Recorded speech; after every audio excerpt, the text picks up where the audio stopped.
Hi, my name is Hasmi Ujalo and welcome to my YouTube channel.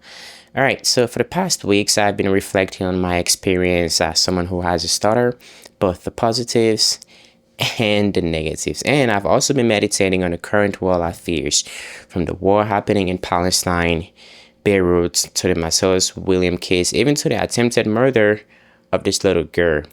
So if you have a friend or a family member who has a stutter, share this video with them, and I hope my personal experience and Discourse make them see the bright side of things, because stuttering, as I've learned, can also be a blessing. It is not a curse.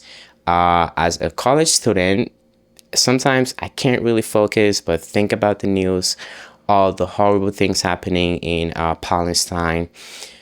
So I decided to take some time off from making videos and meditate on that, and hopefully find some clarity. I really hope you find this discourse useful.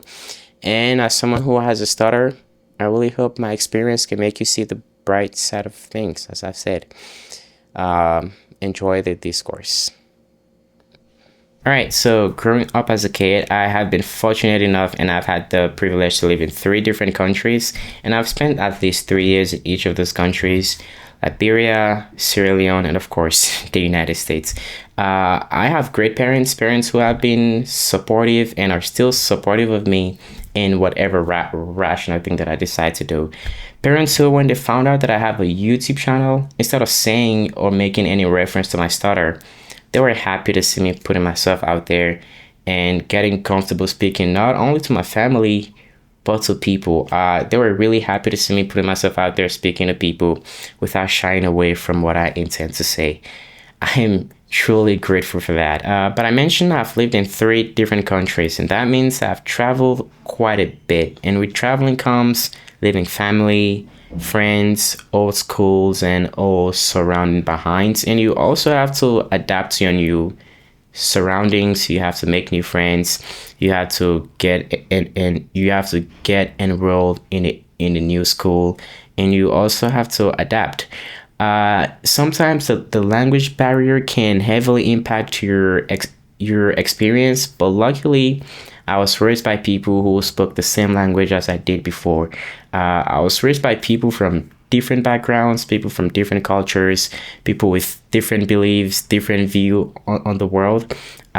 So I've come to appreciate people for what they are and respect different cultures and religions, even if I don't agree with them. Respect has always been right up there. That's the common lesson I've learned from all these people. Well, one of the common lessons that I've learned from all these people. Respect should always be up there. But as time went on, I noticed that I started stuttering. I started fumbling on my words. I didn't tell anyone, because back then my number one fear was being bullied, which is inevitable. And that's what happens at the time I was taking Quranic classes. And to move on to the next chapter, you have to memorize what you just learned. And I will go up there to my sheikh, because that's how we called a Quranic teacher back then, sheikh. And I will walk up there and say, I've memorized this thing. Let me recite it so I can move on to the next chapter. And it will say, okay, cool, go ahead. I would recite, stutter, fumble up on my words, and he would say, go sit down until you truly memorize this thing. And I have memorized this thing. Thing is, I just can't recite it without stuttering. And the kids back then, they would giggle, they would make fun of me. So every single time I would walk up there to recite, my anxiety would kick in. Because mind you, back then, my number one fear was getting bullied. But that is inevitable. I would get those kids will laugh at me every single time. And back then as a kid, that used to truly hurt. That used to hit home. And this is the thing about bullies. Even if you're not doing anything or the thing that they bully you for, as soon as they see you coming by, they will start laughing. And you, as a victim, know this is about you. And that would truly hurt. Those kids would mimic and bully you and think it's funny. Even if you ask them to stop or complain, they wouldn't. They just can help themselves, you know? So my family eventually knew, and some would say he's just a kid, and as he grows up, it'll go away. I am not in denial of that. I really hope it does, but I'm also not counting on it.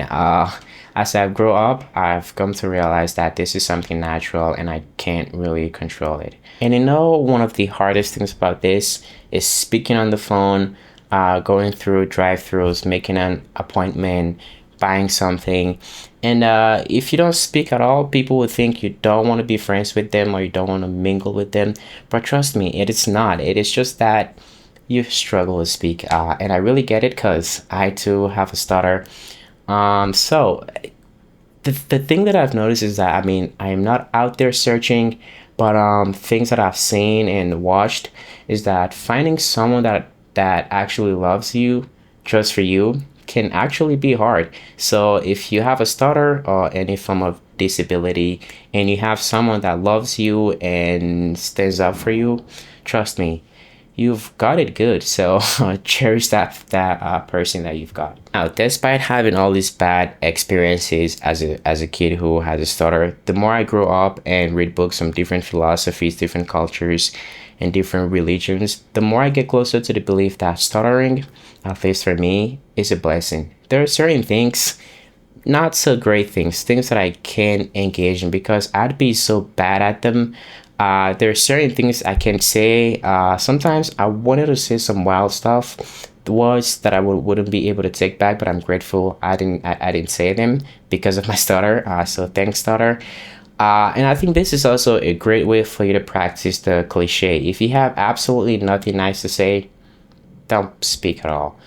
So I think stuttering in some way is a blessing. It is not a curse in any way. All right, so one of the things that can make your stutter worse, as I've learned, is hot temper. Now, I don't want to say I don't get mad at things. I do, but I rarely complain of them. If there's something I don't like and it's bothering me, if I can do something about it without getting mad, I do it. But if I can, I try to walk out. But sometimes walking out and not standing up for yourself or someone that is being bullied can be a crime. Crime isn't only committed when we do something wrong, but it can also be done when we do nothing at all. So I decided to make this video and shed the light upon this particular topic, something that I haven't noticed people talk about that much, perhaps because they're afraid of getting judged or bullied. Maybe because they just can't say what they intend to say. So this is my experience on stuttering. It's really hard to navigate this world on your own, especially when you can't communicate your ideas properly. If you're struggling with this, I would recommend you seek professional help if you can. Mingle with people who make you feel included, people who don't judge you. And I would also recommend you follow a community that is dedicated to helping people with stutter. The one that I personally follow is the Stuttering Foundation. There are tons of stories there from people who had a stutter and people who have a stutter that you can learn from, stories to remind you that you're not alone in this thing. We might hate stutter, but perhaps we hate a thing and it's good for us. And perhaps we like a thing and it's bad for us. So this is my experience in stuttering. We might hit the ongoing thing in Palestine, Beirut, the attempted murder of this little girl, the execution of Marcellus Williams, and so many things happening in the world. But as much as that pains the heart and causes it to carry trials that it can bear, perhaps that is good for us. I remember my first time seeing the war in Palestine on the news. I was somewhere around 10. I was watching the news with my dad, and I remember vividly thinking to myself, is this a movie or is this something real? And of course, it was something real, but I think that's what happens when we watch too much movies. The reality somehow becomes questionable, as if it is real, and that causes us not to feel the sympathy that we should for those going through all those trials. As a kid back then, seeing that on the news was a horrible experience, was something horrible to watch.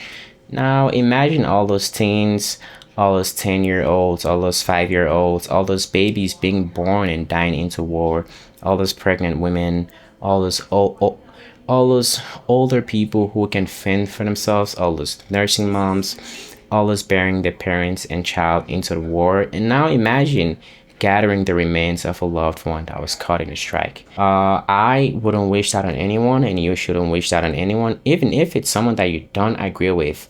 My heart and sympathy go out to every single person that has lost a family, a loved one, a friend, and properties to this injustice going on. Now, you as a Muslim seeing this thing going on doesn't mean you should hate those around you or go out there and destroy what's not yours. If you do, we will all just end up in this cycle of injustice. This is something that I've believed in as a kid, and something that I still believe in is that I shouldn't become what I hate. If you hate someone causing corruption, don't cause corruption. If you hate someone committing injustice, do not commit injustice. Do what's right and hope for the best. There are causes that you can donate to if you want to help with the money. And for those who believe, simple prayer can reach places that you wouldn't think of. And talking to someone that lost a friend, a family to this war can also be an act of goodness. All right, I do want to leave you guys with 3 things from this chapter. One is don't become what you hate. If you hate an oppressor, don't oppress people. If you hate bully, don't bully people. So the whole philosophy is don't become what you hate. All right, 2 is that if you hurt someone deeply, you might not only be hurting that person, but you might be hurting those that are close to him or her. If you kill a dad who's gonna provide for his family, if you kill or hurt a child, you might be putting his or her family into grief. And if you hurt someone, you might be hurting an entire community. And the 3rd, take this from Seneca in his Letters from a Stoic. He said something similar to don't copy the bad simply because it is many, and don't hate the many simply because they're not like you. So the whole point is, if there's a trend going on, not so great trend, don't copy it. But simply because those people are not like you doesn't mean you should hate them. All right, for my last chapter, I do want to touch on this video a bit. This video that I posted, I don't know, about 2 weeks ago. I got some feedbacks that were helpful a ton. I learned something new, something that I didn't know about, and someone even pointed out that I was acting a bit like a know-it-all child. And to be frank, they're right. I was. Instead of trying to help the situation or trying to seek clarity, I was trying to point out someone else's knowledge gap, and through that I figured out the gap in my knowledge and my lack of ability to seek clarity. So those comments and feedbacks were helpful for me a ton, so thanks to those who commented. I really do appreciate that. I was thinking of taking that video down, but watching that later, I'm like, nah, I'll just let it be there as a reminder for me that I wouldn't get everything right, and there are times where I would just have to seek clarity to get to the point, and maybe agree on something with the opposing view. Just let it be there as a reminder for me that there will come times when the comment section wouldn't be so nice. So I am gonna just let that be there. So anyway, this was a long discourse. I really appreciate your patience if you made it this far. Thank you. And I do have a second channel that I plan on making more discourse videos and explaining things from sports, religion, philosophy, and cultures. And this channel, I want this to be mainly for tech. I want this focus to be on reviewing tech, giving tech news, and just talking tech. Thank you for watching. I really appreciate your time and your patience. I'll see you guys in the next video. Cheerio and stay cool.